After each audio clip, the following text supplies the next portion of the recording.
right, hello and welcome on what I hope is a wonderful September now, September the 16th, on Monday at the hour of scampering, and I got microphone coming in good.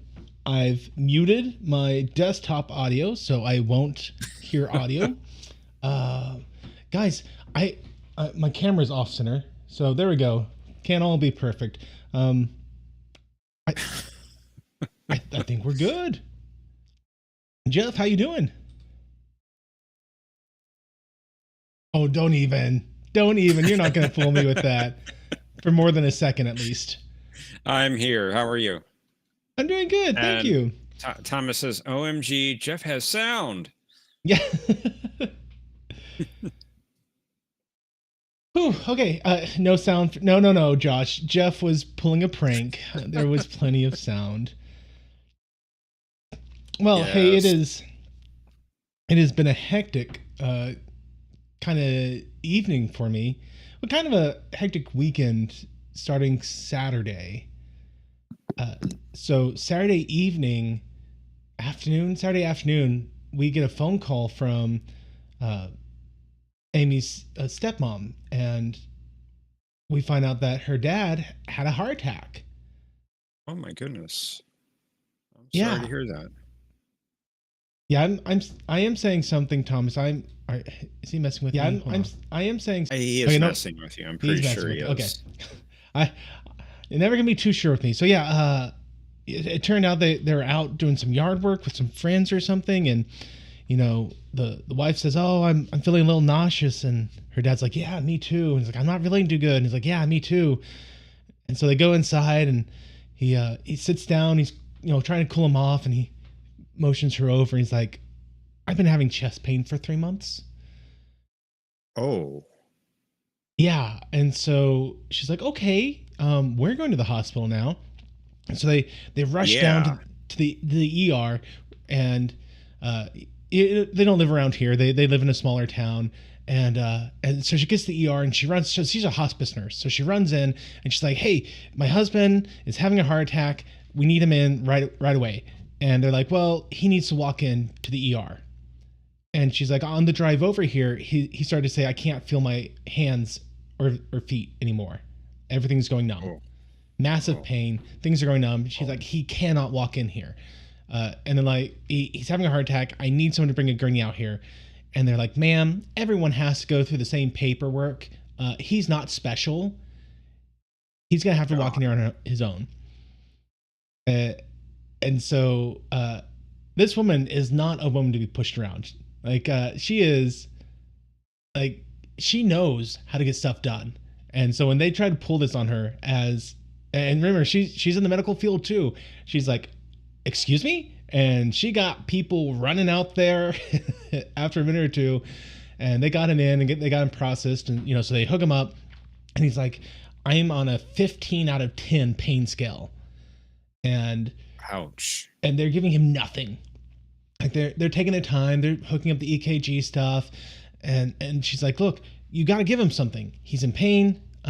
If you're not going to give him anything, I'm going out." And because she'd already given him one of those little baby aspirins, just something like, "Hey, we need to do something, but we don't want a lot of medicine in your system because we're taking you to the hospital." And so gives him baby aspirin, and she's like, "I'm going to give him another one if y'all guys don't do something." And they're like, "No, hold on." And so they're looking at the EKG and they're like, "Oh, he's having a heart attack."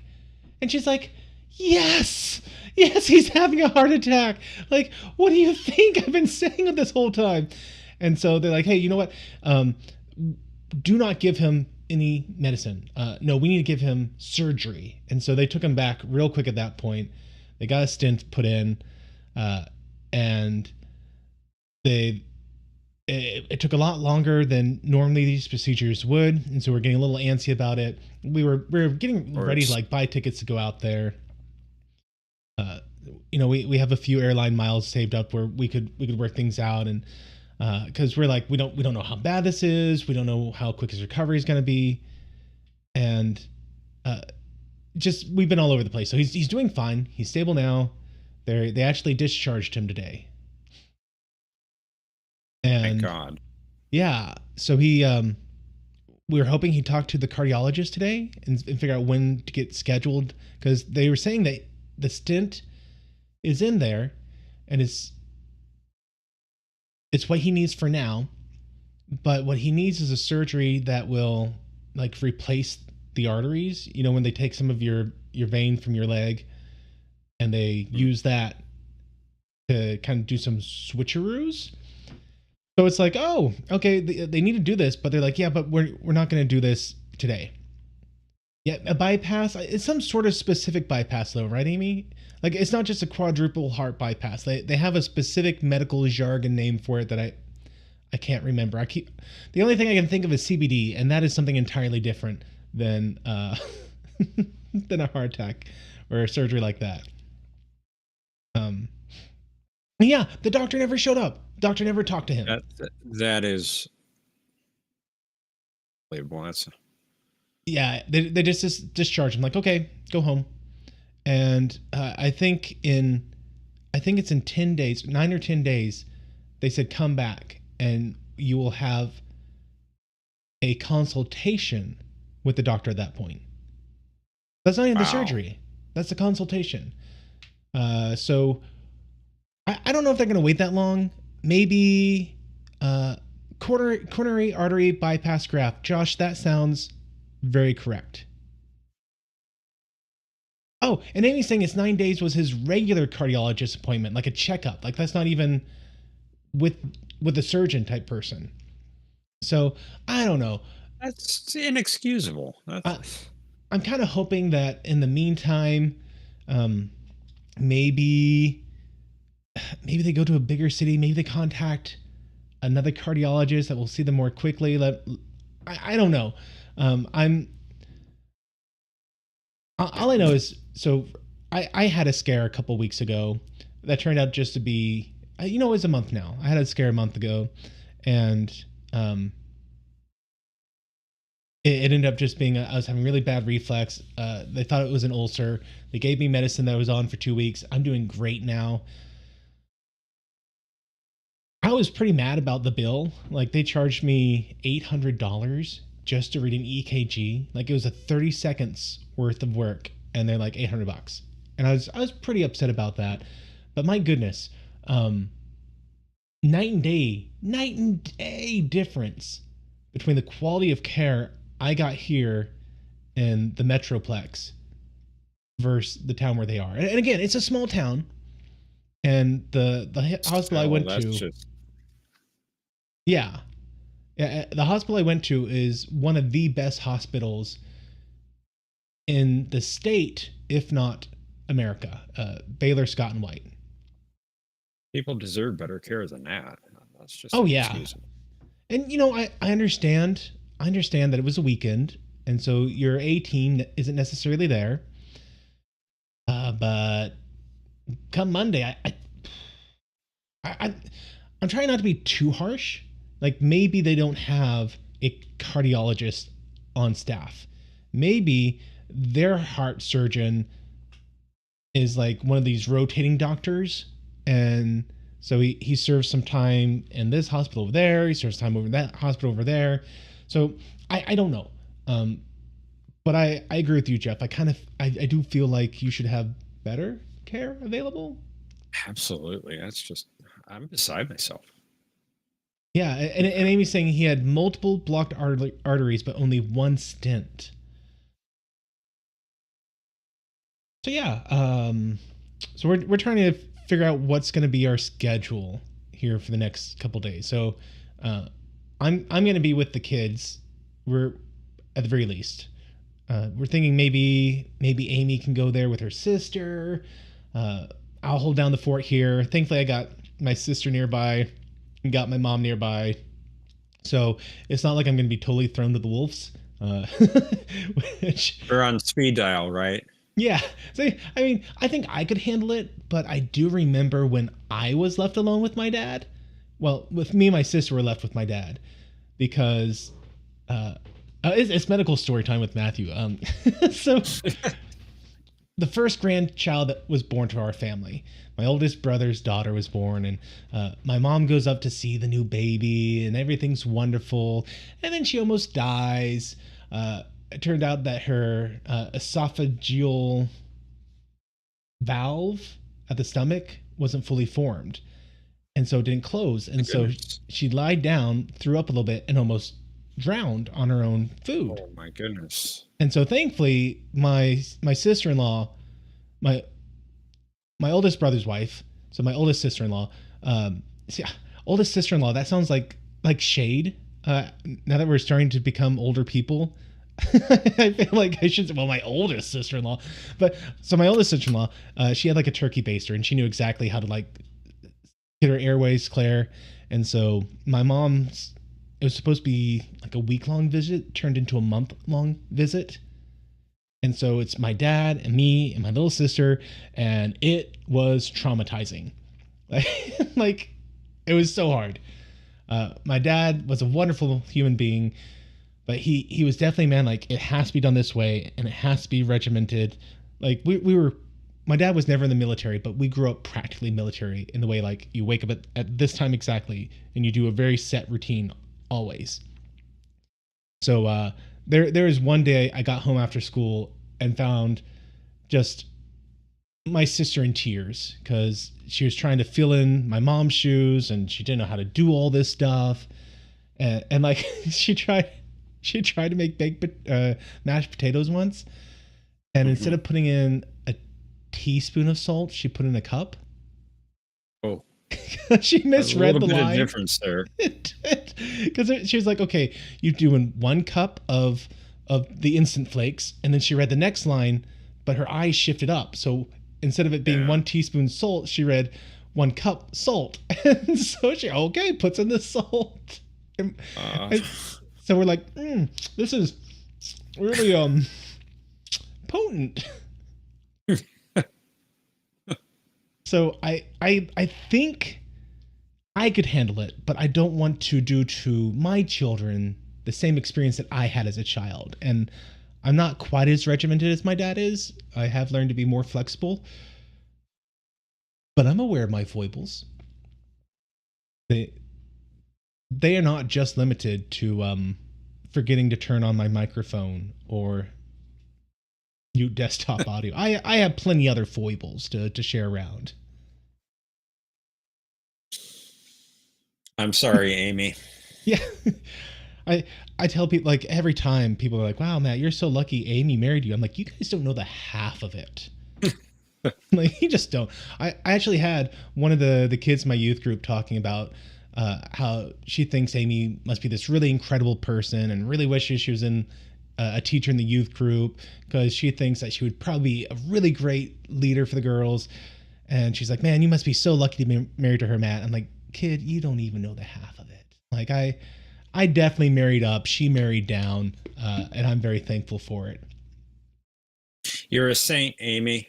She really is, and I'm very appreciative for her and the fact that she has to put up with me. And we've been learning things about me, uh, little interesting tidbits here and there about maybe why I am the way I am about different things, and just the fact that she's been able to be like, "Hey, Matt, maybe you should look into this stuff," has been incredibly useful. And the fact that she's had to put up with it is just tremendous, tremendous. Uh, so yeah, it's been a interesting weekend, but good. Sounds like it. Hey, Indy, how you doing? Just, just glad he's doing better. Yeah, keep him in your prayers, and by all means, be praying that Really.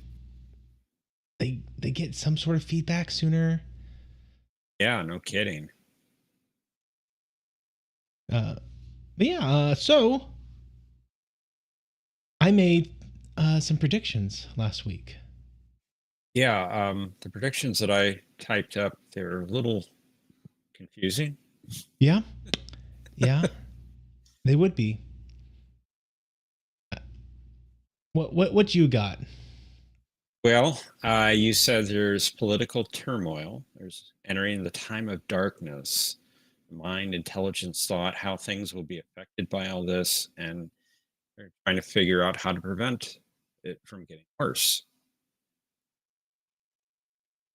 Yeah, that sounds right. So Hey, I got something right. one thing I thought about after the stream, and this doesn't count. This isn't going to be my prediction because I didn't say it on air, so it doesn't count. But I do remember starting to talk about how we just had an episode where the captain talked about out there in the dark, and the dark is what he used to describe space. Uh, it, it seemed like space in general. I don't think he was talking about hyperspace as the dark. It seemed like just talking about the void between systems as the dark. And so I made a comment about how maybe this is another captain or another ship that's going out to do traveling. And like, no, that doesn't make sense because we just had an episode about that. I realized, like, right after the stream, we could have a Space Seed episode where it is a group of people who have spent a long time traveling between systems, maybe like a generational ship, or uh, well, Space Seed is the name of the episode, isn't it? It's the first one with Khan. Cinnabon forgot that title recently. Okay. He and Omni are going back and forth on what they're forgetting and that sort of thing. So, Okay. I'm like, I wouldn't put it past me to be like, no, Matthew, that's the one where like Space Seed is the one where literally Spock gets shot in the face by space seeds. That little flower made the brrrr noise and showered him with pollen. Oh yes, Space Seed is Khan. Thank you. So we could have that sort of situation where, or like a generational ship, like the episode from Orville, which I don't remember that one, but they found a colony. No one had ever seen space before. Yada yada yada. Didn't know they were on a spaceship. So I could see it being something like that, or kind of the Nomad, where it was a probe, and now we're having all this data come in from its time spent in the dark. So those would have been great guesses that I did not make, and I thought about them only right after I ended the stream. So I wish I had thought about that sooner, but I didn't. we'll see if any of that is right. We will. We will. And there are a couple things. So I rewatched last week's episode. Yeah, where Nomad has gone before. Exactly. So I was watching last week's episode, and I had to laugh a lot because there is one line in particular when Dr. Franklin is talking to Ivanova, and I missed it completely. It went right over my head. But I thought you had missed it. I had. Oh, I had. And so it's she was complaining about my whole life I've been fighting imperialism, and now I am going to become the ever expanding Russian Empire. Or talking about she's going to get bigger and she doesn't like that. And so Dr. Franklin Because makes she's on this food plan yeah. where So she's going to Dr. gain a little bit of weight. Franklin makes a retort like, well, at least you have great borders, something like that. But I was so shocked because it was just this under the breath quip that he makes.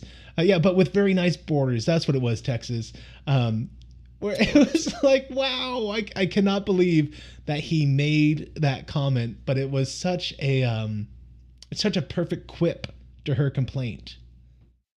Well, I got to say, Franklin is probably the poorest written character up to this point, but he does get better. There's also I forget where it happened in But the episode. I will also say that Ivanova started that joke. He just finished it. It's true. She set him up for it. Yeah, she did. And they've known each other for a year. They're friends. Yeah. So they're gonna joke back and forth. There's one other comment. It wasn't done by Dr. Franklin. It was done by Dolores, where she came up, and it was when Not Sinclair. Sheridan. Sheridan. It was when Sheridan's friend had just arrived, and Dolores walks up, and she says, "I'd like to get on your schedule to talk to you about." Uh-oh. Hold on.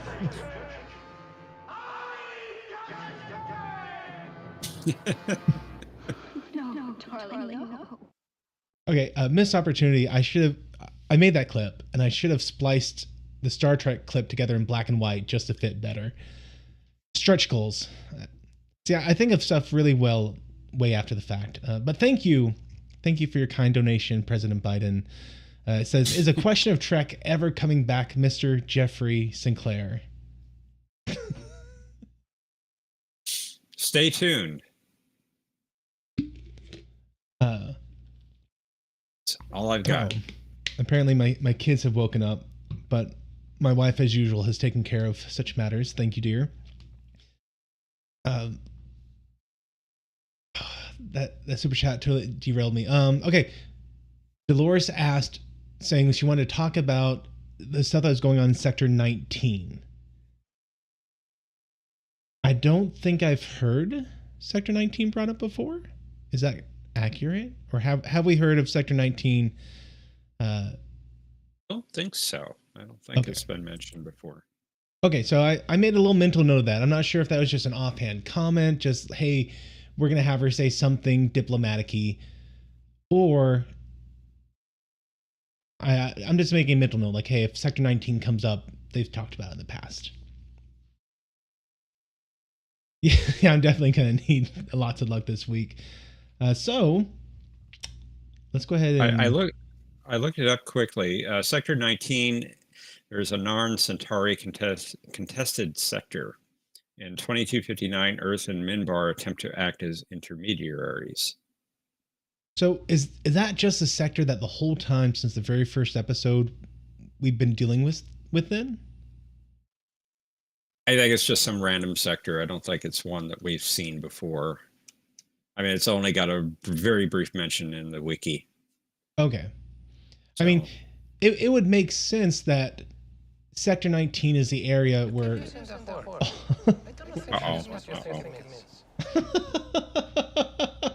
Oh, okay. So thank you, Karen, for your kind donation. They asked, why do you always mess up the female names? How dare you? This is a reference.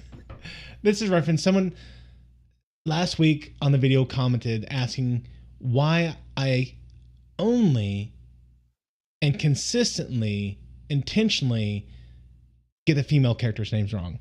And the answer is their entire premise was baseless. Like everything about the question is thankfully incorrect. I had lots of problems getting all the characters' names right. I have to think: am I Sinclair? Am I Sheridan? Londo? Jerry Baldy. And my favorite, I did not realize this at the time. We were talking about how for Morden.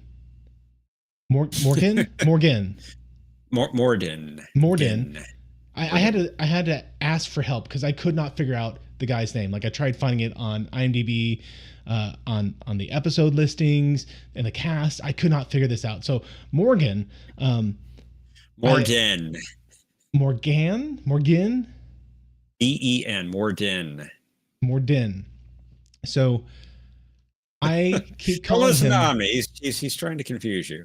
He is. So I've been consistently calling him Discount Rod Sterling, which I thought that was the correct name of the actor, but no, I was getting that name wrong. His name is Rod Serling, and that is just classic me to a T. Creator of the Twilight Zone. Yes. So it started back in Sequest, where back when I did this with John, not John, not Jeff. John. Yeah, not John Jeff. John. So with John, I got one of the characters' name just horribly wrong, and I wasn't trying to be cute. I wasn't trying to be funny. I legit could never get his name right, and his name is Lucas.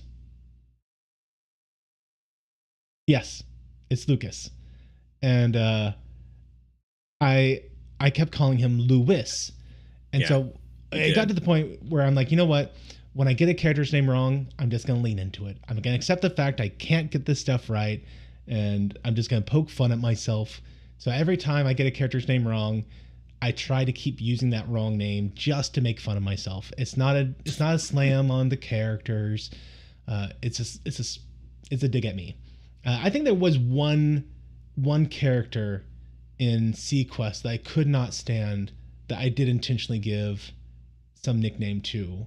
The Deanna Troy character. Yeah, I can't remember her name. John's here. He can tell us. He might remember. But you Yeah, called her Balana Balana Troy. Troy. Balana That's what I Troy. called her. But I can't remember what the character's actual name was. Oh, I don't remember. She was brought in, I want to say, just for a couple episodes in the final season. Like, people could not stand her character. Like, she wasn't great. Yeah, Balana Troy, maybe Deanna Torres, something like that.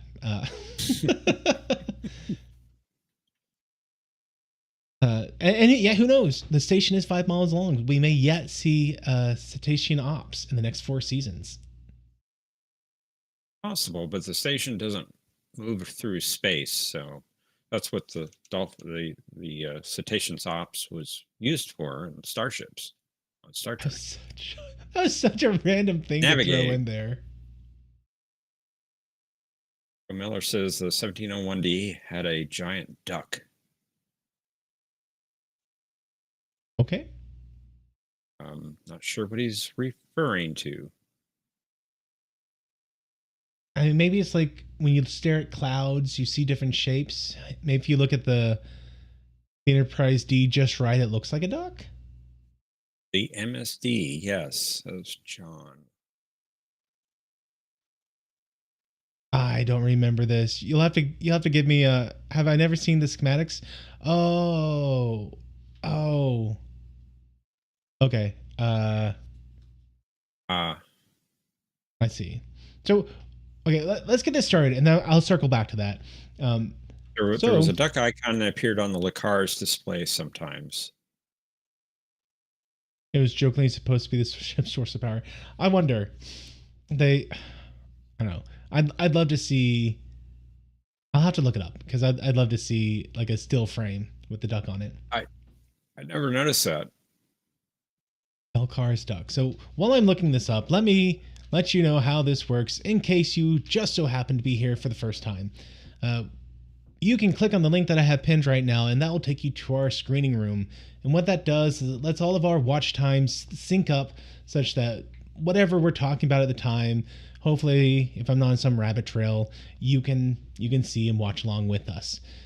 If, however, you can't join us in the screening room, you can only be here on YouTube, we got you covered. Right here below, there's going to be a still image with no sound, as long as I remember to mute things correctly this week. And it just gives you a frame of reference so you can see, just the still image of about where we are at any given time. If you're in the future and you want to watch this, sorry you can't come to my screening room. This is only active during this stream and this stream only.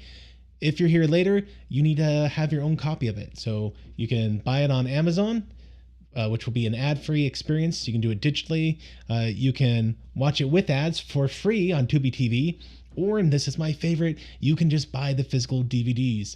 Right now, last time I checked, they are around $100, which, that's about $20 a season, which all things considered, not that bad. I mean, that's certainly what I used to pay for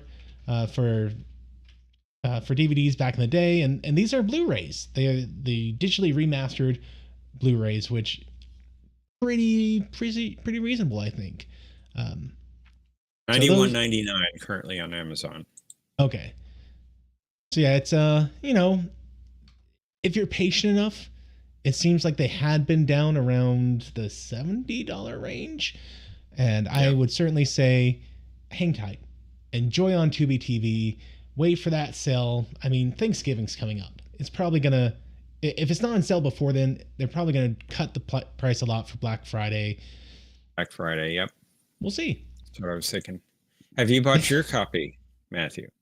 Yeah, so I did buy mine on Amazon Digital, and Oh, okay. that's what caused some problems a couple times. Yeah. Because we had one where it was an episode, couple episodes back, I want to say, maybe toward the end of the first season, where they were missing a scene from the end of the episode. Yes. And so I bought them on Google, because Google also offers the digital ones, which you can buy for like $2 an episode. I'm like, okay, this will work out well. I just need the one episode, and I can watch it on YouTube, but I can't save it locally to my own computer. So, Right.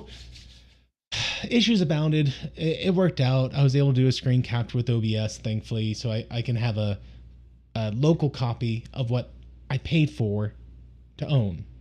Like, I don't know. I feel like I'm missing things these days. Like maybe you aren't buying things anymore. Maybe you're buying streaming access for a temporary time. That's it. They could pull it. Yeah. They could lose the license. So buy stuff physically. If I had to go back over again, I'd buy the physical copies. Especially if I'd realized it would be on sale for the $70. So We've got one more episode that's going to have a missing scene. That's the first episode of season 4, which thankfully we're far from right now. Got time to work it out. Got time to work it out. So let's go ahead and get this started. I'll give us a quick 3 countdown. So if you're here in the future, you want to get your episode queued up so that we're in about the right spot. You can hit play at the same time, and hopefully everything will be great for you. So let's go ahead and do this. 3, 2, 1. Hit that play button, everyone. And yes, I fully suspect we'll be alive for season 4. For a second, I wasn't sure if my sound was working. Because in space, no one can hear you stream. Okay,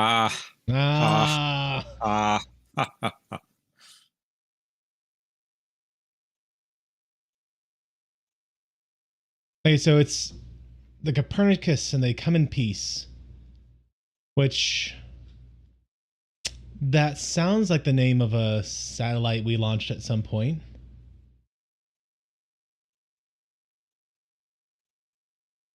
Okay. Who's that, Matthew? This is one of my favorite Star Trek characters of all time. This is Lieutenant Reginald Barclay.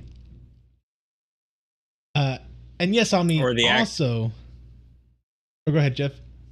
The actor Dwight Schultz, the great Dwight Schultz. Which, yes, is also Howling Mad Murdoch. And I don't think I'd made that connection before today. What? I think I missed the fact that this was Murdoch. Oh my goodness. Well, I shouldn't be surprised. Yeah, you shouldn't. Because, like, I watched the A-Team growing up. But by the time I saw him in Star Trek, he had aged enough. Like, I did not make the connection. He looked like a completely different person to me. Okay. And it didn't help matters that there is a character that I swear Dwight plays. What is his name? It was on Star Trek. It was before Barclay came, and it was a one-off where there's a living spaceship. And Tin Man? Tin Man. Was that Dwight Schultz who played that actor? No. Okay. So you're talking about the Betazoid. Yeah, yes. I think so. It wasn't him. Let's see. I'm looking it up to make sure this is the right episode I'm thinking of.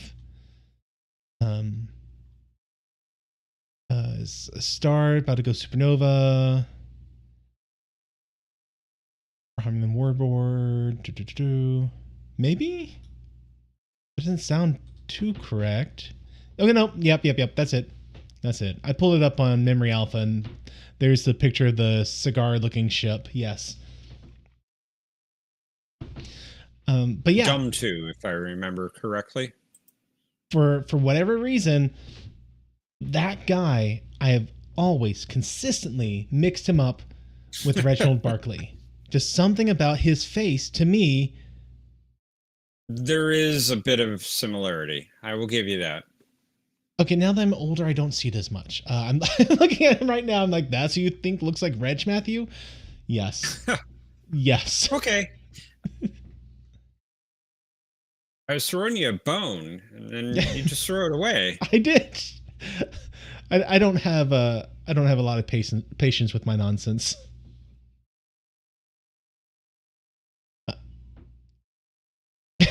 He's saying, I've seen it. There's an army of darkness, soldiers of the devil, something like that. But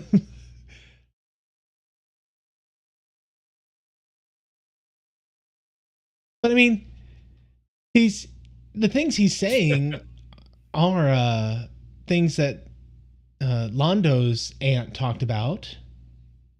You know, she's seen the station destroyed by darkness. The husband would be killed by shadows.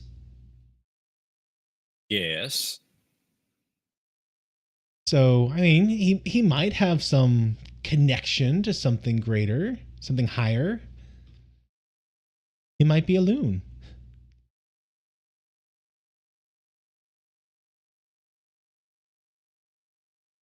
But yes, they're wondering why this ship, Copernicus, perhaps, did not use the jump gate.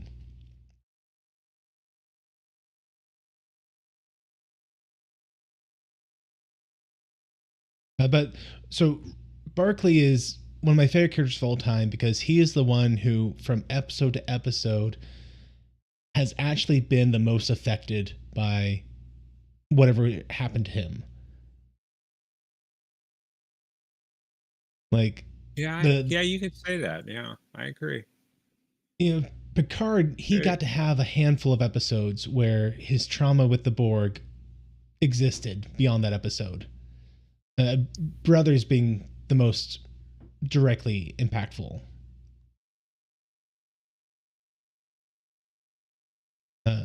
Sheridan's excited. Yeah. Hey, the doctor might have a patient. Hopefully he has patience. Patient. But he might have a patient.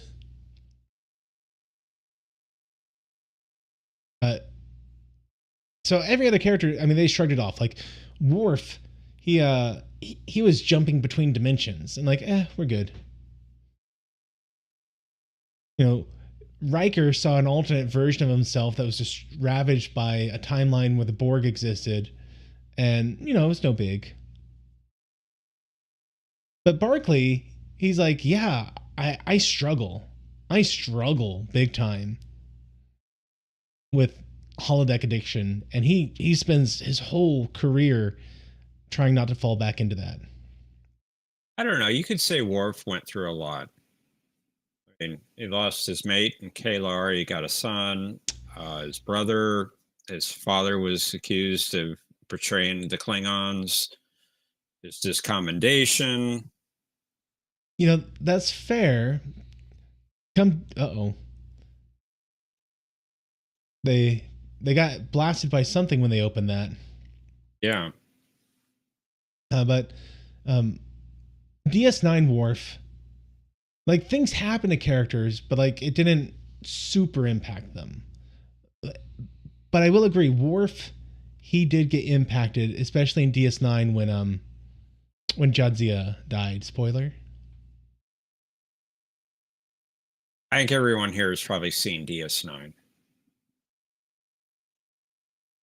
I hope yeah, so. I mean, isn't that impressive? Her lipstick has lasted 200 years or something like that.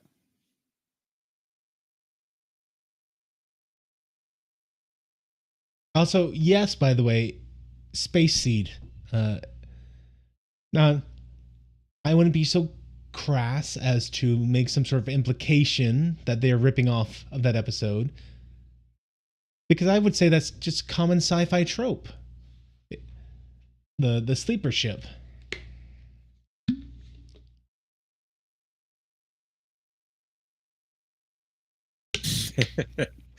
John says, "We promised the world 200-year lipstick." Yeah, the 37s, that's another episode that follow that same kind of idea. Dragon's Teeth? Was that the one with the dinosaur people? No, that's natural selection. Yeah, if it doesn't work, just hit it, the console. Percussive maintenance. Right? Oh, what's the guy's name from Prodigy? Who always believes in percussive maintenance?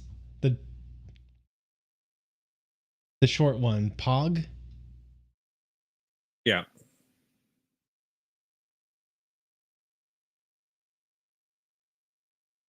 So a second ago they mentioned how, or Garibaldi mentioned that this guy clearly didn't miss the war, that he was in it, and he's making the assumption that that's causing some PTSD for him. I thought maybe they were going to say that he knew him.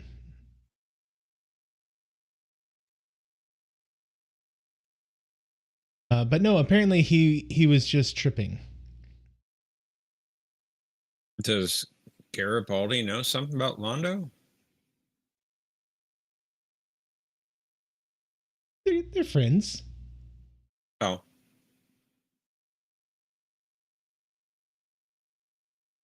Oh, is Dragon Teeth the Vaudouar one?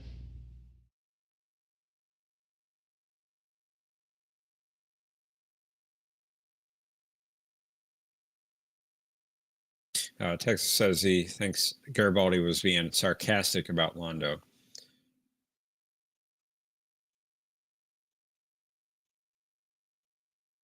Ground pounder. That's a new term. A groppo. So they're infantrymen. Essentially.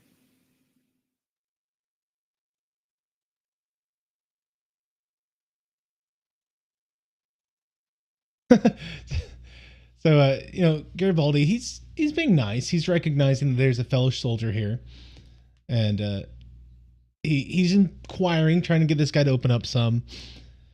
And the guy he's like, "I'm done here. Is there a reason that door is open?" He's like, "Yeah, you're free to go." And this guy leaves, goes, "But I know some good counselors if you want." Which I thought might have been a reference to Barclay. Oh. Needing a counselor. That would have been a good one.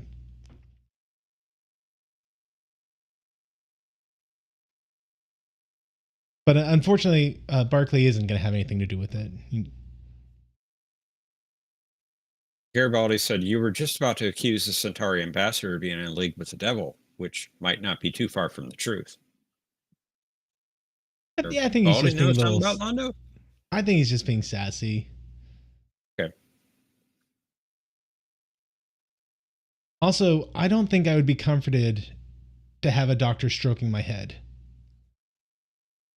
Like if I woke up at some point from cryosleep, like it wouldn't comfort me to have something like, "Oh, it's okay, Matt." I'd be like, "You know what? Let's have a little distance here. You can talk to me first."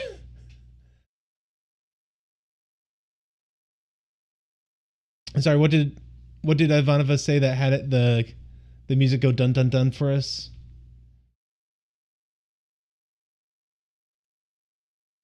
I missed it. There was I didn't catch it.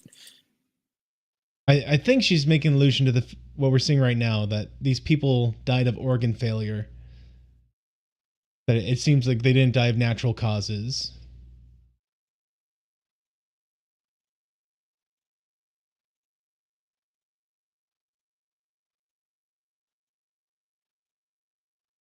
Someone's killed them in stasis. Watch out for clowns. I don't think they were hooked up to any sort of simulation.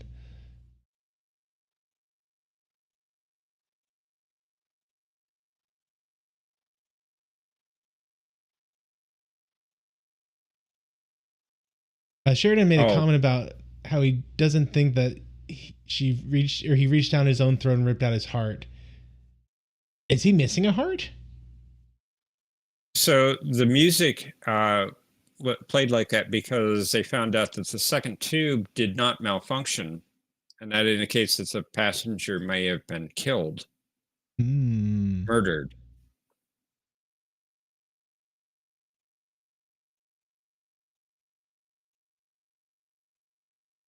He said his organs were gone. Okay, yeah.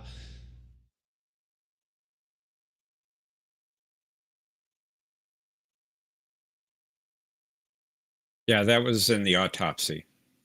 Notes. So this is actually like I think this is a fascinating concept in sci-fi that uh, she said she and her husband Will, let's say Riker, just for the sake of argument, they signed up to go aboard a sleeper ship to be on a long-term uh, colony thing. Like we're gonna go for a long way, and we'll get somewhere and colonize. So the interesting thing about that is, no matter what age you're in, if you were to do a long-term journey through space, by the very essence of technological progress, you will be beaten to your destination.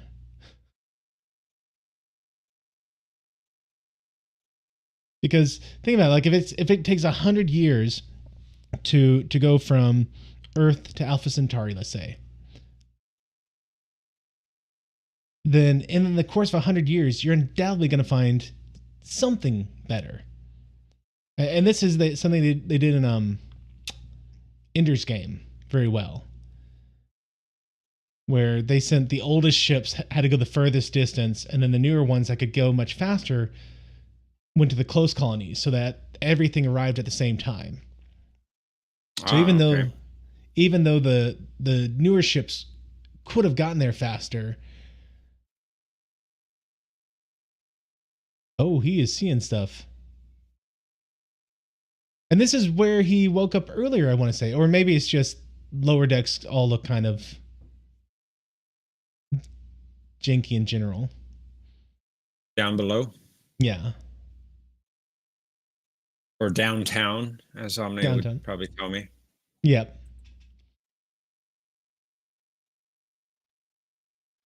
So yeah, it's interesting because you sign up to go somewhere, you'll get there, but you'll probably also be beaten there.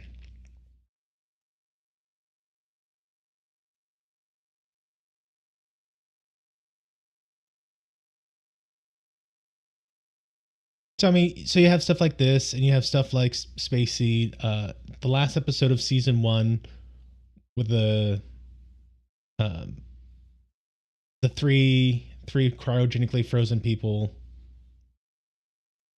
The neutral zone Yes, was the name of the episode, and I got more of a vibe with that episode than for with this one. Spacey for this episode. Yeah. Yeah, I mean, Space Seed was more. We're just gonna blindly go because we got to get gone. We got to get out of town. Whereas the neutral zone, they specifically chose to be frozen because of health issues, and they're like, well, we'll go to the future. Things will be solved.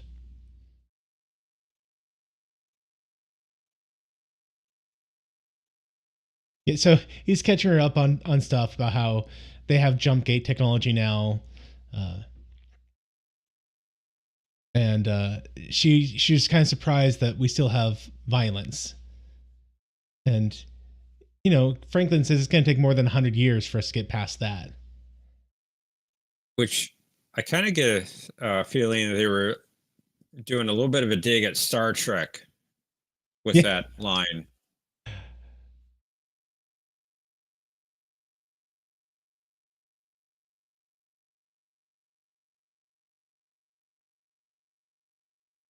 that's a bit of a cut, but okay.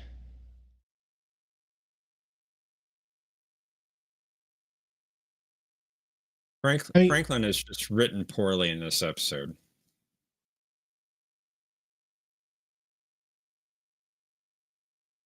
right, so she sees a demonish looking shape in a remembrance. I'm assuming she fainted. Yes. And he took her to his quarters because they were closer than MedLab.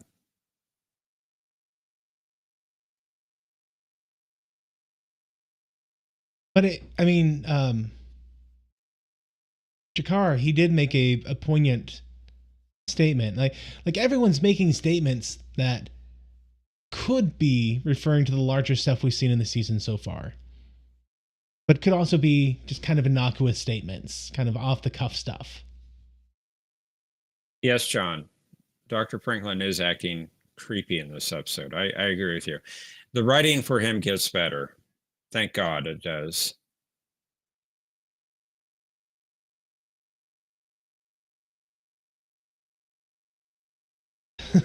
Omni's saying that this makes TKO look like poetry. Part of it, perhaps, Omni. The text is saying this is generally considered one of the worst episodes in the entire series. I will say the jump cut isn't the right word. The transition they did right there was somewhat confusing. Like, Well, I think they were trying to convey her confusion. Yeah. I mean, if they had just done like a half second showing her swooning, even, that would have kind of made some more sense. Thomas, in this particular episode, Franklin is very creepy. Garibaldi's not a fan of Gah.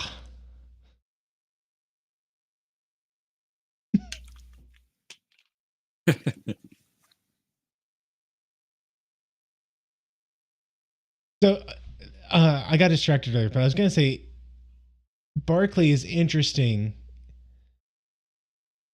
It's almost like whatever drug he's taking is letting him have visions.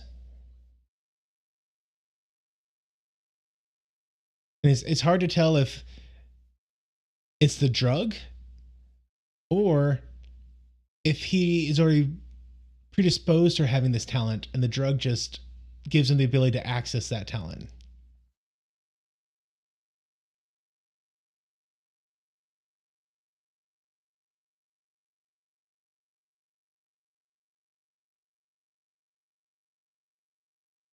That was interesting. The alien kind of made Yes. some Go ahead. I'm sorry. beckoning motions towards something. Yeah, he grabbed the camera and then perished. Yeah. That was a Marcab, by the way. That's the race's name. Texas, yes, we have gone past it, and it's hard to see it. And if I say anything more, it'll be spoilers for you, Matthew. Okay.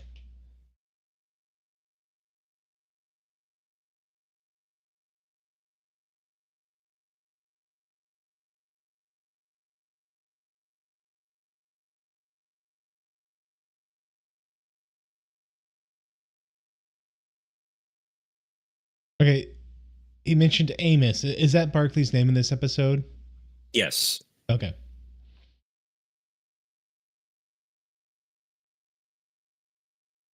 So Amos went near a planet that she also went by. Or that the Copernicus also went by.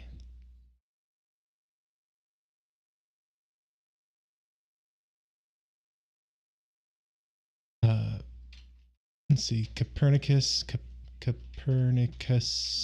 That is so not how you spell Copernicus. There we go. Copernicus satellite. That's what I'm looking for. Yeah, we did send out a satellite named Copernicus. Oh, Yeah, but it is the Earth orbit, I guess. Maybe it's planned. Okay. I thought maybe we had done a probe called Copernicus. That'd be somewhat fitting, but no. yeah, I don't think we have.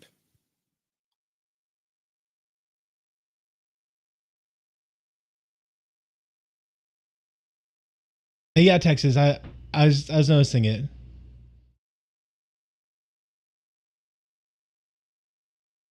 So this is one of the minor worlds, the unaligned worlds. Speakers, I want to say.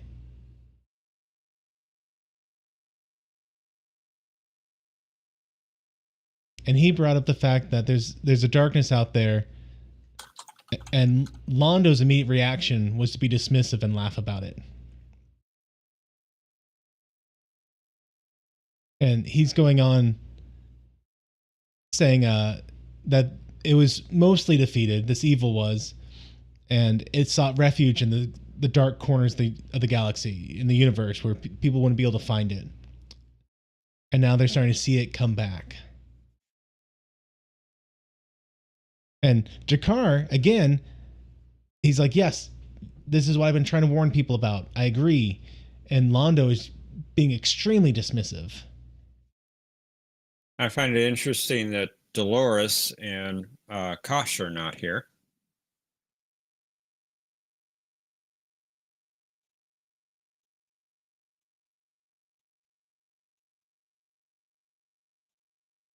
And it's interesting to me that he is being so dismissive, because as far as I can tell, Londo isn't aware about the spider people. His point of contact is discount Rod Sterling,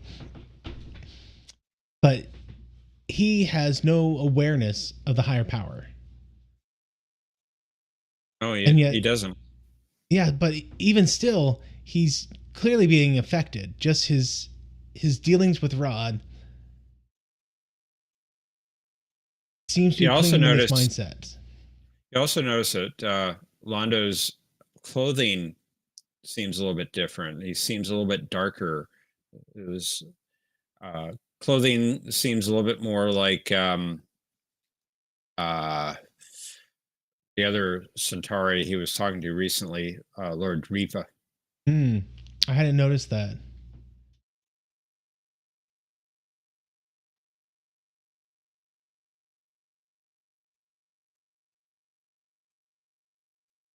And Garibaldi, he's having problems sleeping. He should watch some Daffy Duck, help him relax. Lord Reefer? Oh, me? Reefer? I think you're mixing your characters.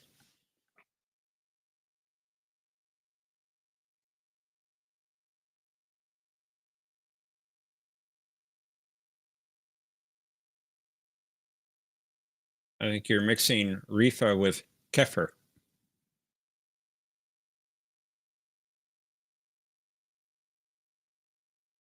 Okay, so Garibaldi wants Barclay to take him to where he first found whatever is affecting him. And he says, what did it look like? It looks like the past.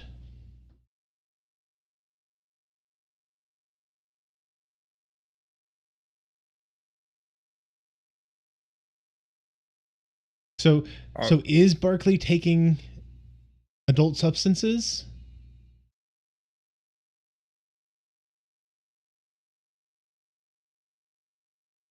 Oh, Omni, I'm sure he's doing something very influential.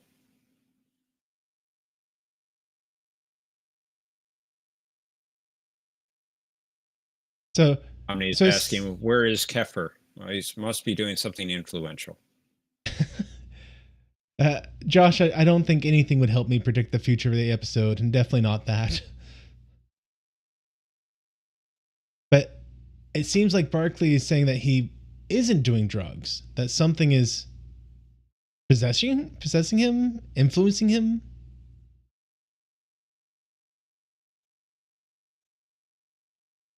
It's laundry day, says Omni for Kefir.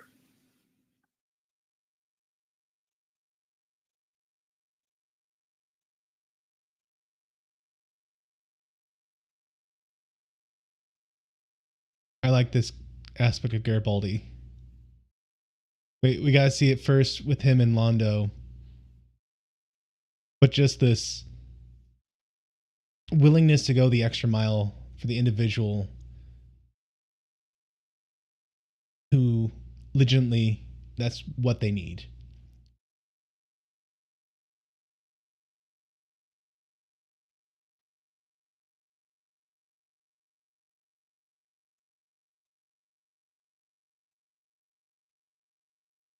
And kind of implying here that this jacket that Barclay's been carrying around might have been one of his mates that died.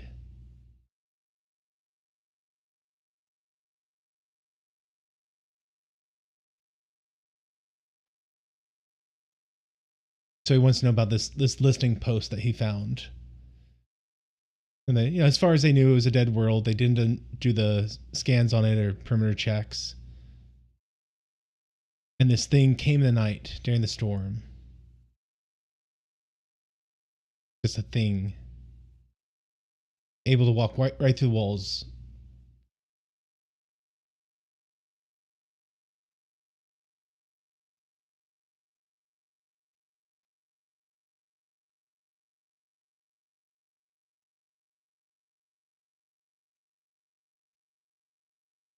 Scene is well acted. It is. Sorry, the yawn is not about this scene.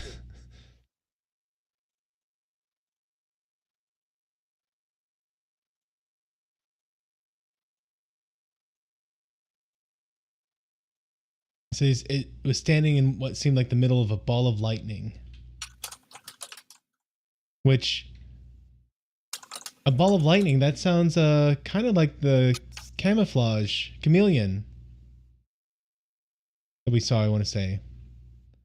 He said, how did you survive? And he goes, I didn't. It kept me alive. And he says it feeds on him.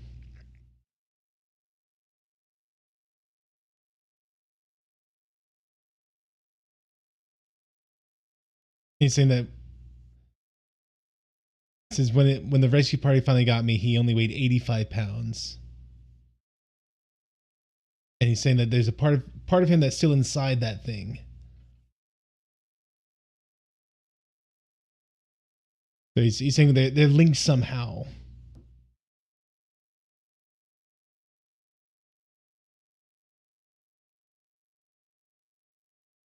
So it's interesting, like on one level, they're almost talking like this thing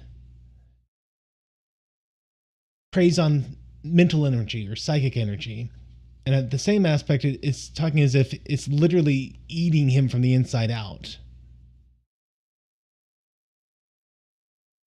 which would fit in with the guy in cryosleep whose organs were eaten.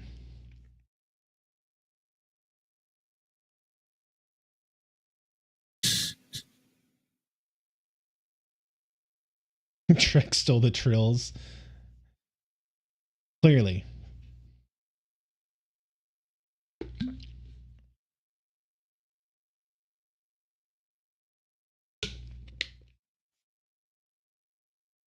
Yeah, great point. So she's saying, you know, he comes in, why are you here aboard her old ship? Which it's hers. She gets to be there, Dr. Franklin.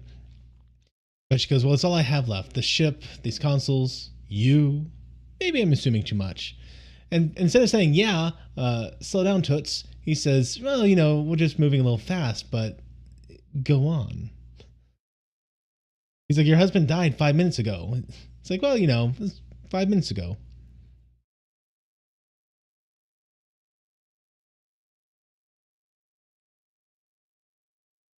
Now, Baseless allegation, Josh.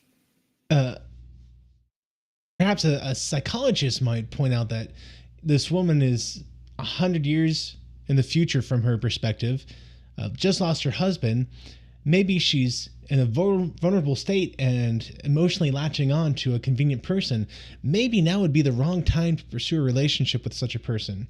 Uh, but he's not a psychologist, he's a medical doctor.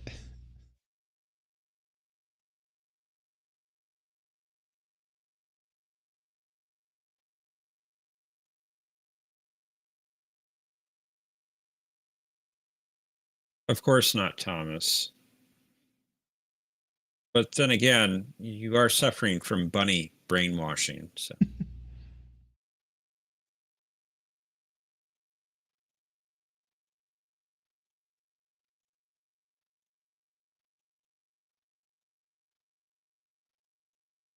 Franklin is saying how something has taken a life on the station. I need to know everything you know.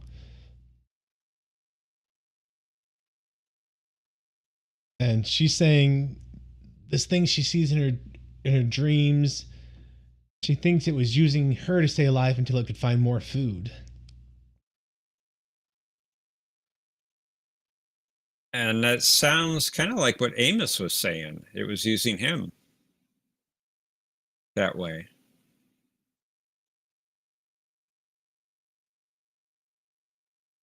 Which, if there was a creature that could survive just by sipping on the life force of others, it is strange that it is now consuming entire aliens. But it has a lot to feed on right now. It does.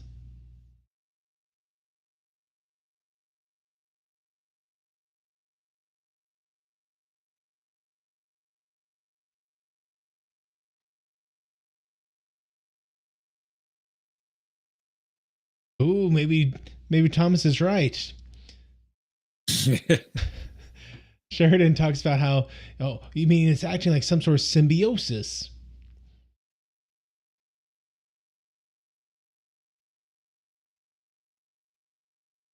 And yeah, it could be like that fungus. Once it gets into ants' brains, it makes them go up somewhere high, and then like it starts generating spores outside the ant's body. It's really crazy.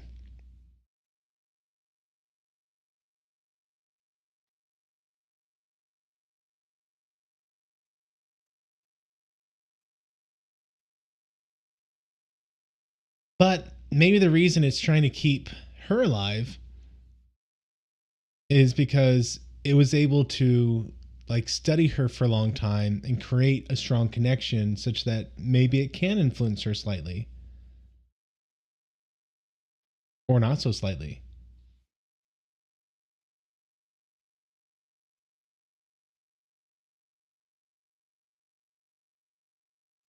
And Garibaldi asking the same question he asked Barclay, can you find this thing? Can you feel where it is? Maybe. Excuse me, sorry.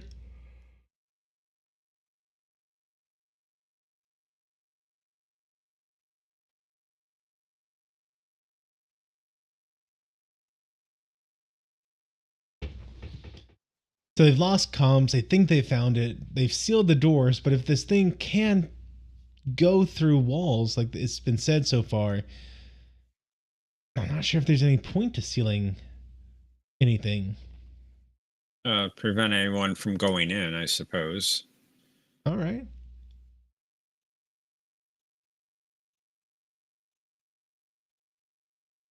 Yes, Omni, she's ready for action.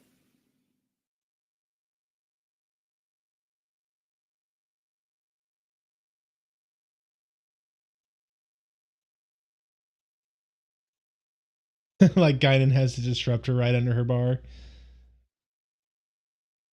I liked it better when she just stabbed Q with a fork. Like that fits her better in my mind.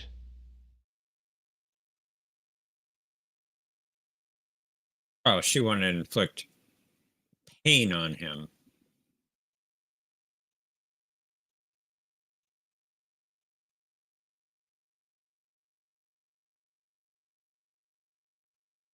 They really need to get some maintenance people down there and fix these pipes.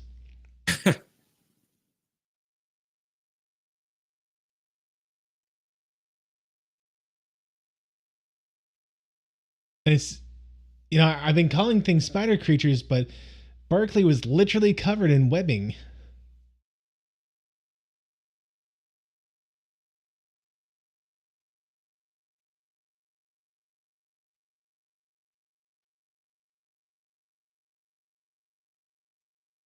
But if it was a literal-ish type spider, I mean, you sink your fangs into something and suck out its insides. All right.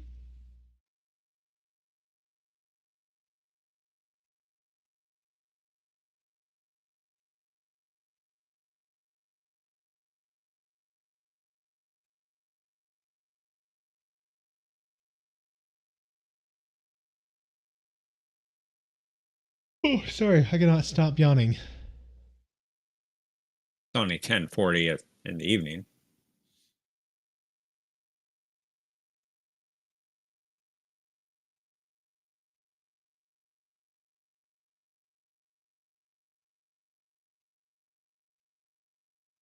But now they're just stealing from Men in Black. Eat me!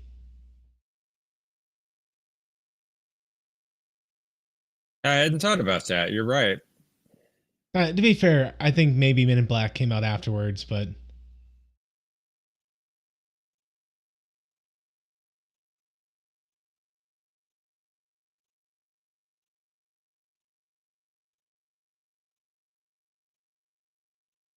I mean, so it doesn't look.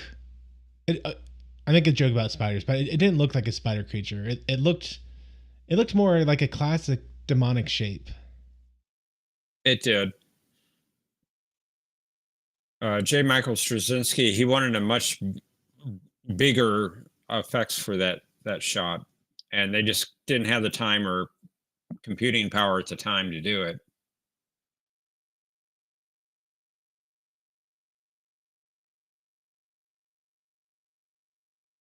But at least Barkley's not dead.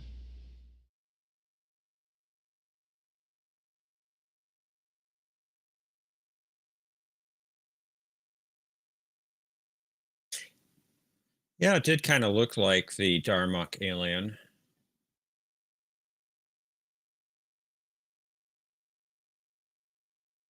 So I kind of get the feeling that the actor who plays Dr. Franklin wasn't exactly pleased with this episode. Like I don't feel like he's been acting at his usual caliber during this episode. Well, yeah, his character has not been well written. I've said that more than once tonight. Yeah, but I mean, so It gets much better though. he's acted his character well up till tonight. But tonight's episode, he's really been somewhat wooden in his deliveries. I wouldn't be surprised if he was unhappy with it, with the script. Yeah, Josh Franklin was trying hard, but he struck out.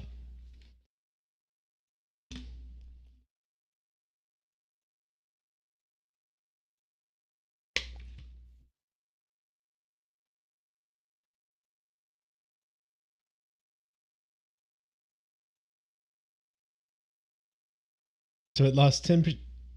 Hold on.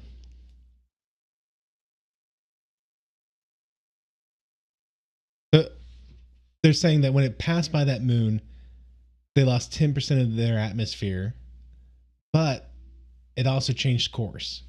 So they're saying maybe it was much more intelligent than they gave it credit for.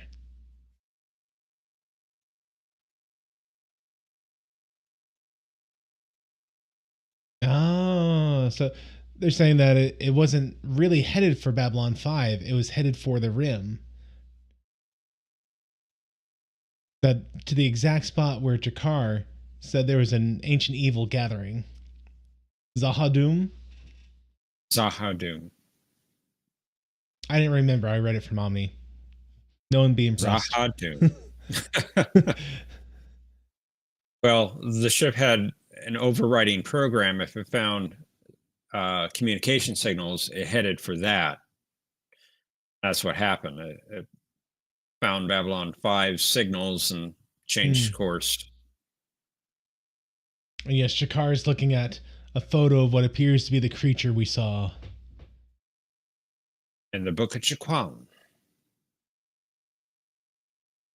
Well, all right. That was the long dark, right? Yes, the long dark. So, if only I had been thinking better, I at least would have been half right with the Space Seed episode. But even then, I would have still counted myself wrong. Oh? I would You're have, going to because give yourself credit? I wouldn't have. No. And the reason for that is, one, I'm heartless, but two, I don't know. There's something about it. It doesn't really strike me as Space Seed. Neutral Zone a little more, like you said earlier, but specifically this episode, it's not that you had a sleeper ship that was just drifting through space. It's not that you really had people who were wanting to be woken up at a specific time under specific circumstances. It all just kind of lucked together, or excuse me, it didn't luck together. They were unlucky. They went past the planet where the demon creature came on board. And I feel like that was the true point of the episode, the gathering darkness. So yes, there was the sleepers who kind of kicked off the episode. But ultimately, the point of the long dark wasn't that, hey, here's this lady who's been asleep for 100 years. She traveled through the darkness. But rather that the long dark is the you know what? I kind of made a reference to this, that in my prediction that the long dark would be about the gathering darkness in the universe. You did. So you should give yourself some credit there. Well, we'll give myself another quarter. Okay. So I was at 2.5. Let's say I'm at 2 3/4 now.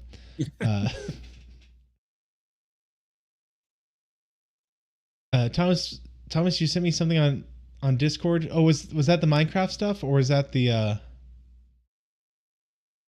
something else?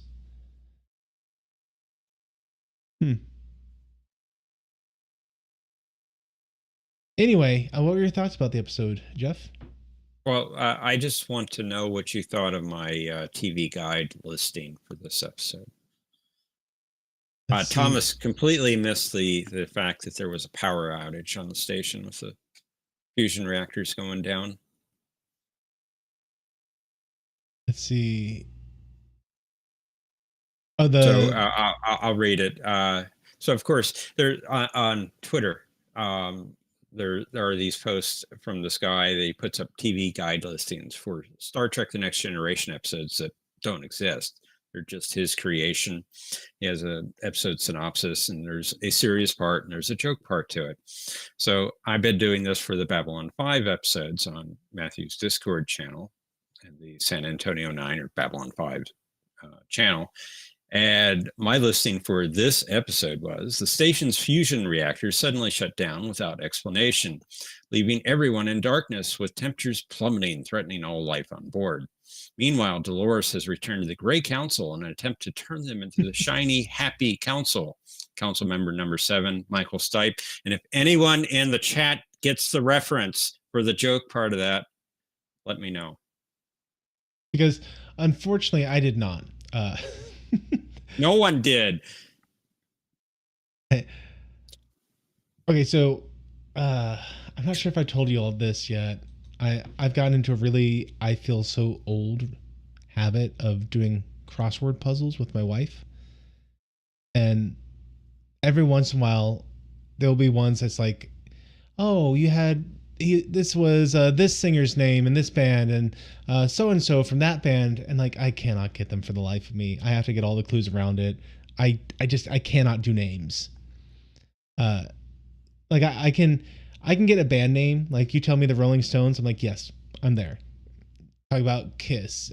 Talk about AC/DC, System of a Down. Sure, I can follow along with that all day long. You talk about a singer from any of those bands, and I'm like, I got nothing. And yes, Anna got it.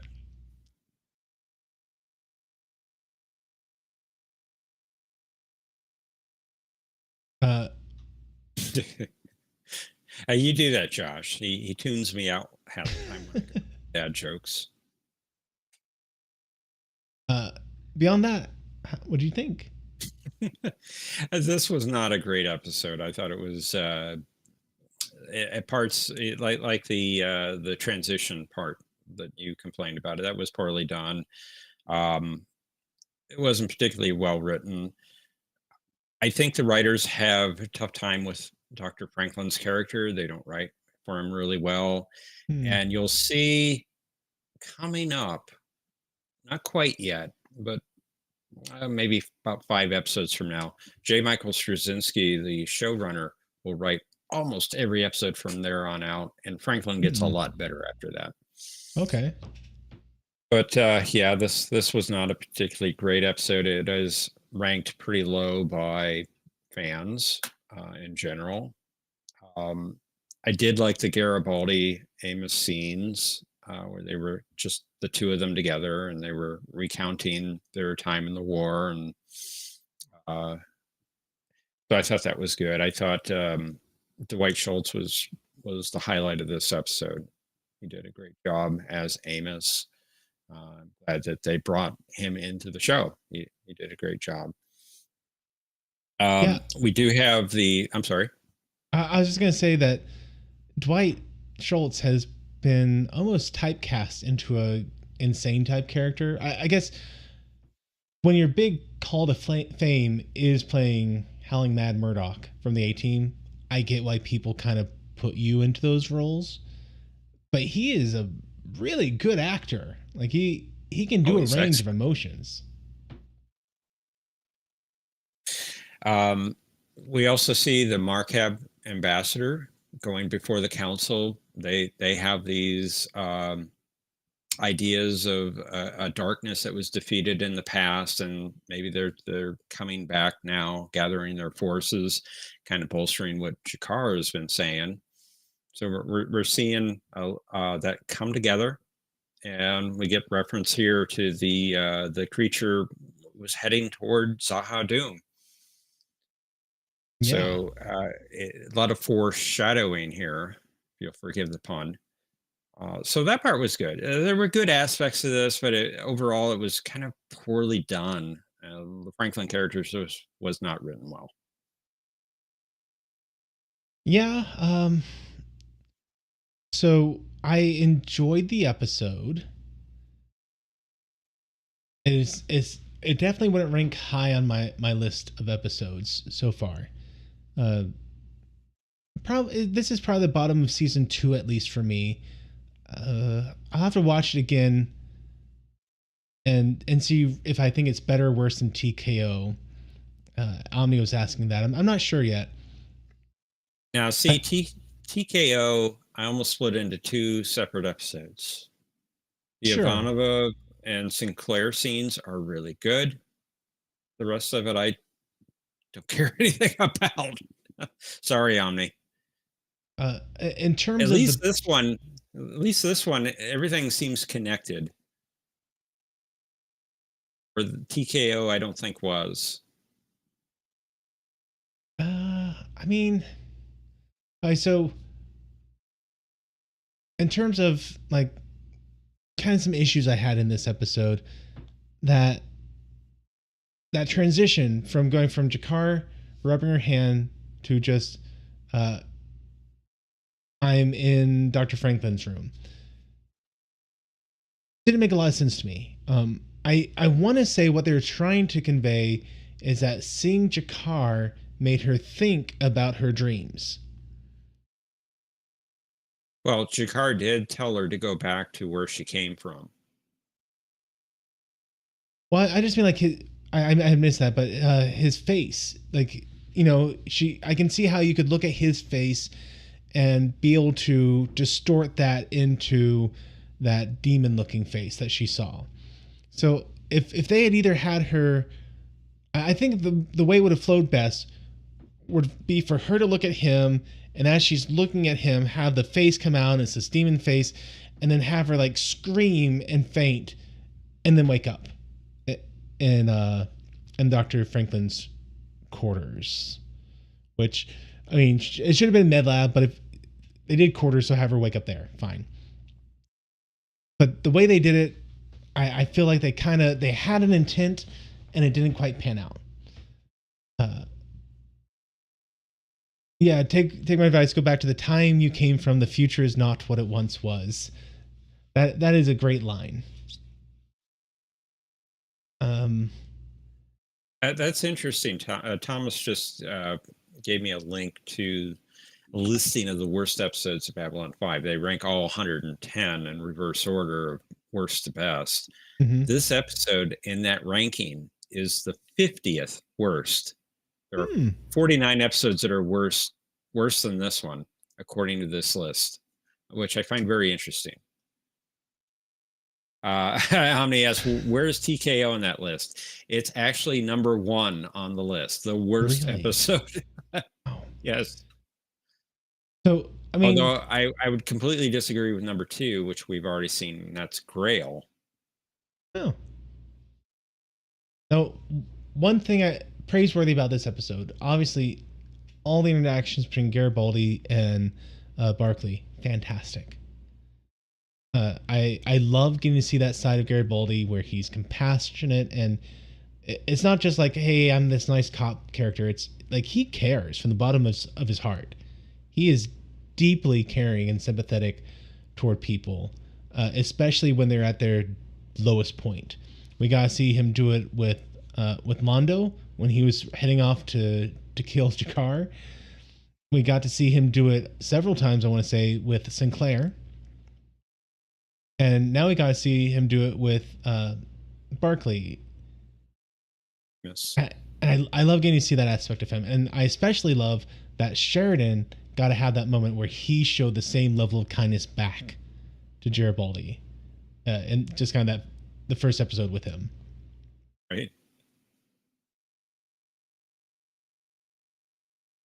The Franklin stuff, I get it. They need to have this growing thing going. They need to have a reason for the guest star lady to be in the episode this week. Like, why do we keep coming back to her? We need to have something where she's around when things are going on. And they said it'll be Dr. Franklin. Dr. Franklin has a thing for her. She has a thing for him. And then we're just going to have to control Z at the last second. It didn't work. I think they should have found a better. I'm honestly not sure how necessary she even was. I think they could have had both of them die, or have her come on board and quickly die, or just leave or something, and have everything revolve around Barclay's character, and you still could have had all the same big moments you got.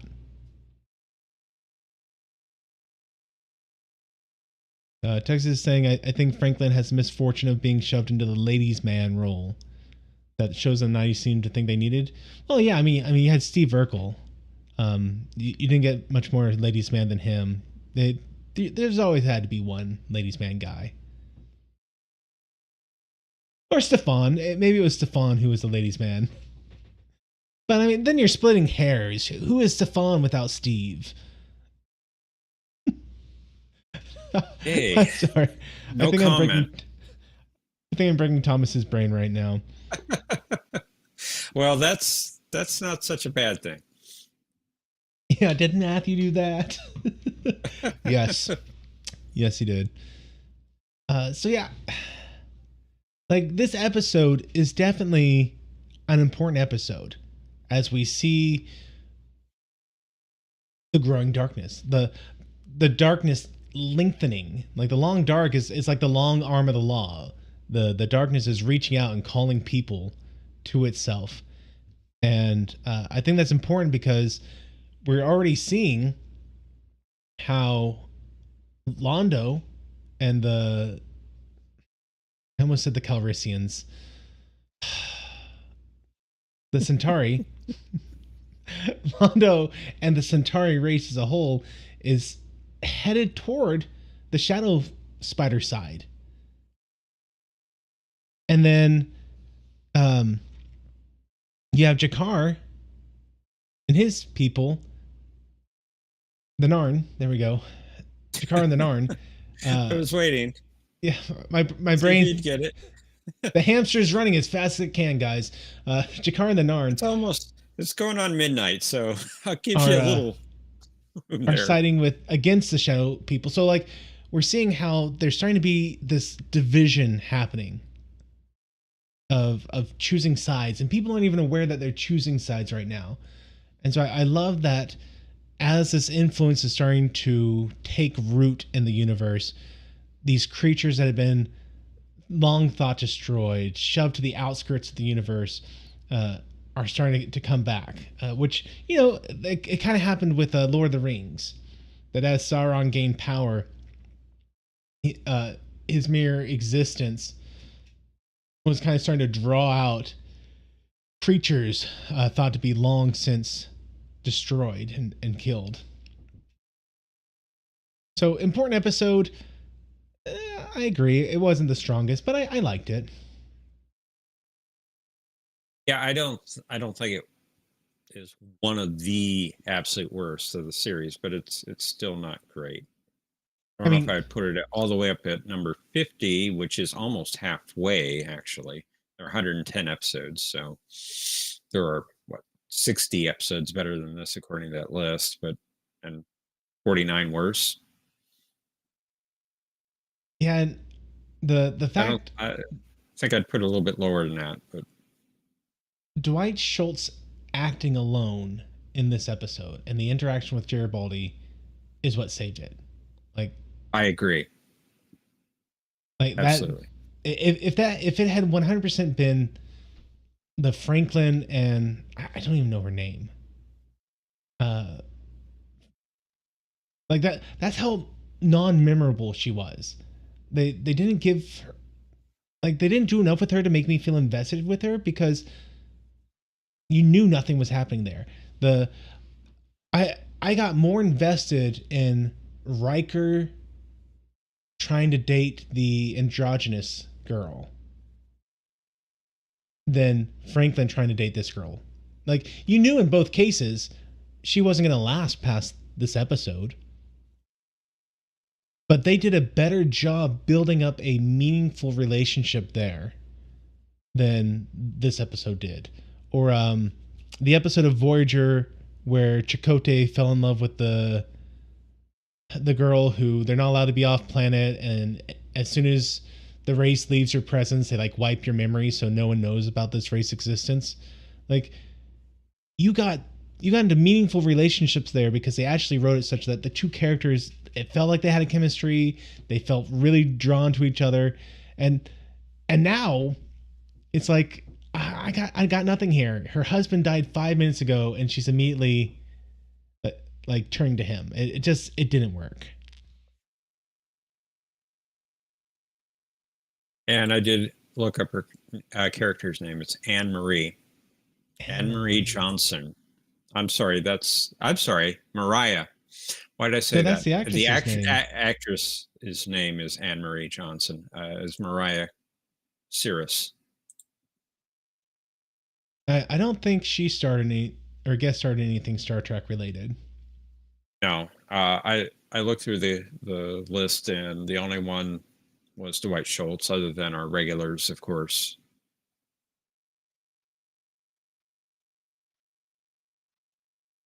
I mean, she's on Matlock, so that's nice.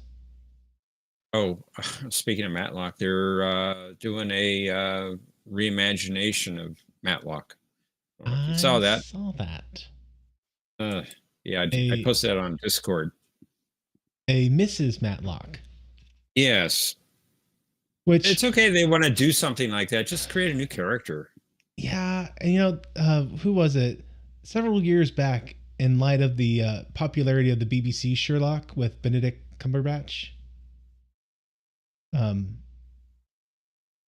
ABC, I want to say, did a Sherlock.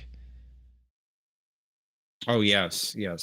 Where Dr. Watson was an Asian lady. Yes.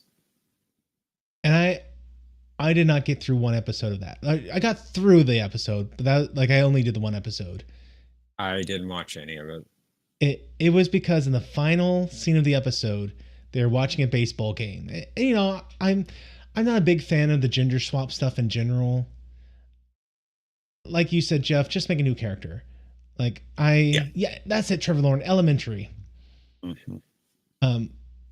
I wouldn't have cared if Dr. Watson wasn't in it. I mean, a little bit. I'm a bit of a Sherlock fan, so I would have cared that Watson wasn't in it. But if they want to say, "Oh, this is Watson's daughter," or "This is, you know, Dr. Willoughby," I don't care. But it'd be like, "No, this is Dr. Watson. We're just making him a girl now." Like it never works. Just make a new character. So, but honestly, Rarely that part, works. yeah, that part didn't bug me too much.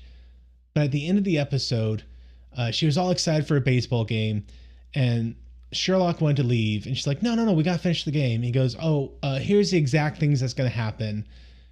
It's gonna be like an error is gonna happen. It's gonna bounce off someone's shoe. Then they're gonna throw it at first and second, double play. He's out." And I'm like, no, no, no, no, no, no. I mean, Sherlock is an incredibly intelligent man, but he can't predict the future. Like he's not that. Like you can't deduce what's about to happen in a baseball game. Yeah. Unless you're a Time Lord.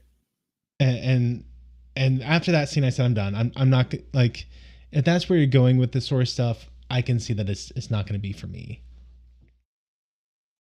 And is that what actually happened? Did they actually show the play? Yeah, he was right. Like 100%. Now, if it was a joke, then that would have been okay, but to deduce that, no. And see, that's actually one of the things I really appreciated about the BBC Sherlock. There was a scene in the very first episode where Sherlock is trying to figure out who gave Watson, I think it was a cigarette lighter. Or no, it was his watch. And he came up with this thing about how it came from his brother, so-and-so, yada, yada, yada. And it turned out that the name was a short for, like it was from Chris. And it was, turned out it was from his sister, Christine. She just put Chris because it was a nickname. And so it was this moment where Sherlock was like, I didn't, like I messed up with my deduction. I missed it because like I assumed this was the full name. And it just showed like, hey, I'm not clairvoyant. I can make deductions, but like I can't see the future. I'm going to get stuff wrong. He's human.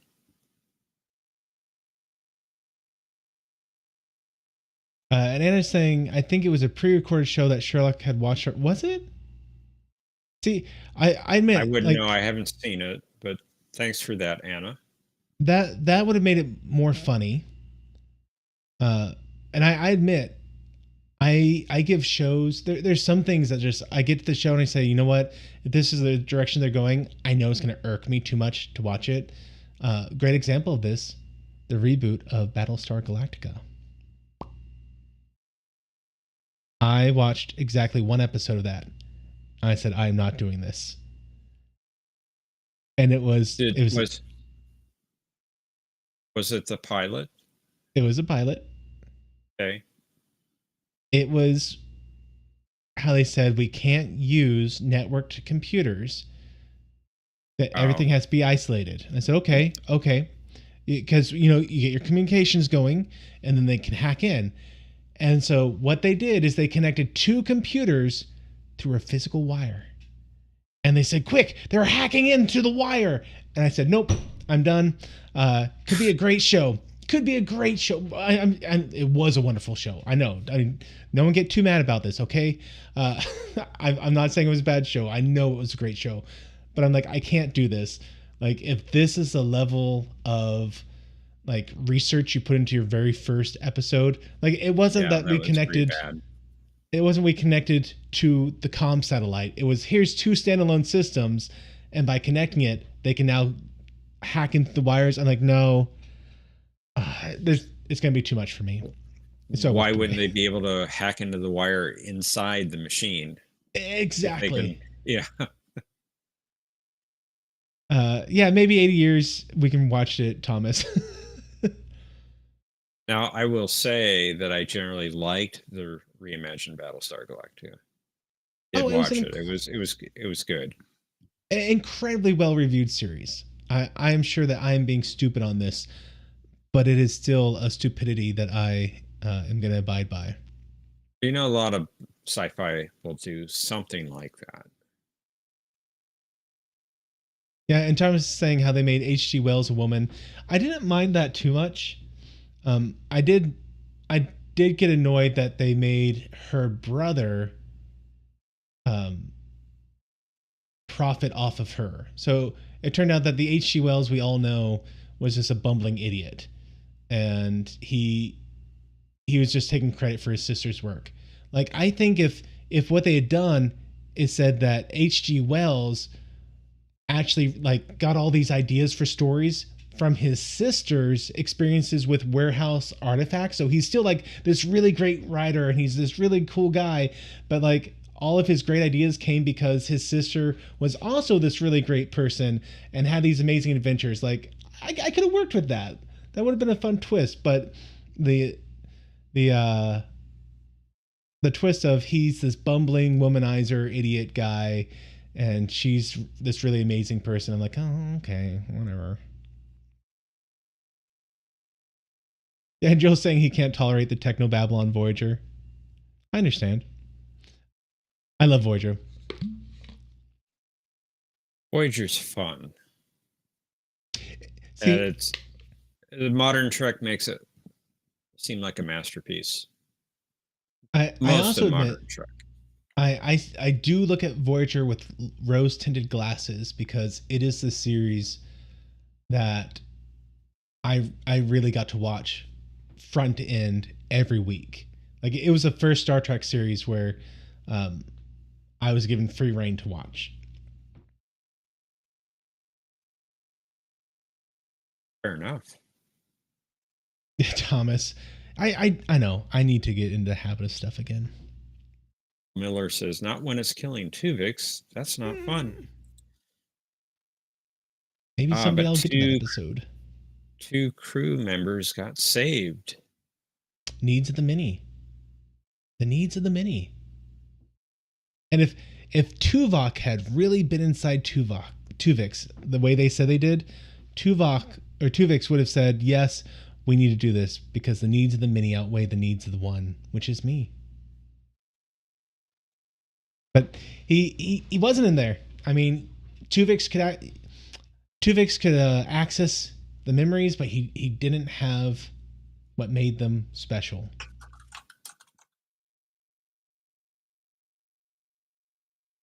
That's true. Okay. Kate Mulgrew did appear on Murder She Wrote. That's accurate. Well, it's not accurate that Janeway also killed on Murder She Wrote. And Joel did it murder though. Like it was no more murderous for her to separate Tuvix out into the two people. Like to leave Tuvok or Tuvix combined would be the death of Tuvok and Neelix. And bringing them back out of the transporter accident that created them was no different than Kirk recombining at the end of his episode where he got split into the evil Kirk and the good Kirk. Well, you could also say in that episode, the two Kirks would not survive on their own. It's true. It's true. Tuvix seemed like he could.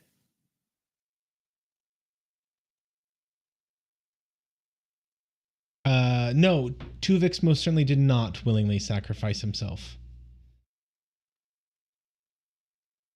He, see, that's the thing. He was a transporter accident.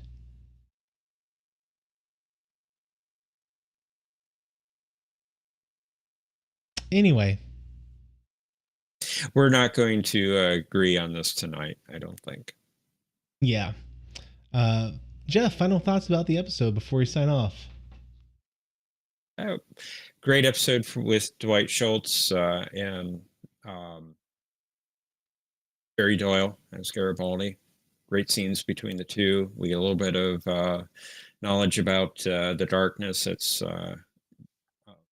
meeting up at Zaha Doom, the evil forces coming together. So for that, it was a good episode. The rest of it, live without. Looking forward to next week. Yeah, yeah, next week. Excellent point. Next week is called Spider in the Web. And you may think that my prediction would say that this is clearly a reference to the Shadow Spider, but no. I think instead this is going. I'm going for the long shot. You're ready for this? I think this is going to be a Bester episode. Ooh. And that Spider in the Web is specifically a reference to the espionage sort of genre. And so I think we're going to see some political machinations happening. And I think we're going to get, if not Bester in the episode, then at the very least, we're going to see that he is continuing to make his presence known. Like the same way how when Garibaldi at the end of season 1 put it together because of the salute the guy gave him, I think that we'll get it at least that level of, yes, Bester is pulling the strings behind, and we're starting to see those connections of how it's happening. But I really strongly hope that this is actually we get to see Bester again, because I love getting to see Chekhov. So we'll see. And I love the character of Bester.